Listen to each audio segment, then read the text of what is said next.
بسم اللہ الرحمن الرحیم۔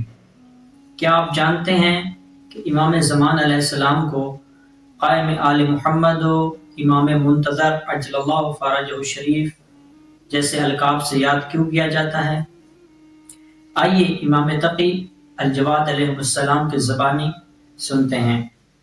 راوی بیان کرتا ہے کہ ہم نے ایک دن امام تقی الجواد علیہ السلام سے ان کے بعد والے امام کے بارے میں سوال کیا تو امام علیہ السلام یہ کہ بعد دیگر اپنے جانشینوں کا ذکر کرتے آئے، یہاں تک کہ امام حسن عسکری علیہ السلام کے ذکر تک پہنچے تو اچانک ان کی گفتگو میں ایک گہرا سکوت چھا گیا۔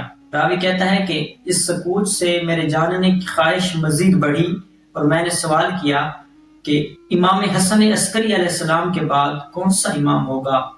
تو امام تقی علیہ السلام کا سکوت ایک شدید گریے میں بدل گیا اور فرمایا، امام حسن عسکری علیہ السلام کے بعد ان کے بیٹے جو حق کا قیام کریں گے اور امام منتظر ہوں گے وہ منصب امامت سنبھالیں گے۔ راوی کہتے ہیں میں نے سوال کیا انہیں قائم آل محمد کیوں کہا جائے گا؟ تو امام علیہ السلام فرماتے ہیں کیونکہ وہ اس وقت ظہور کریں گے جب ان کی یاد کو بھلا دیا جائے گا، جب ان کے چاہنے والوں کی اکثریت اپنے عقیدے سے پھر جائے گی۔ تو راوی کہتے ہیں میں نے پوچھا انہیں امام منتظر کیوں کہا جائے گا؟ کیا وہ غیبت اختیار کریں گے؟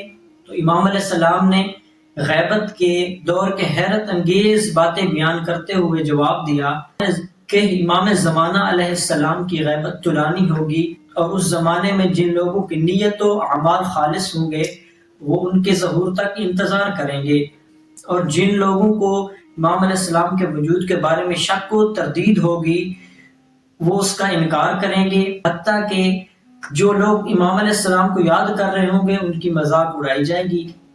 پھر فرماتے ہیں کہ کچھ لوگ اس طرح جلد بازی اختیار کریں گے امام علیہ السلام کے ظہور کا وقت معین کرنے میں کہ وہی جلد بازی ان کو ہلاکت میں لے جائے گی۔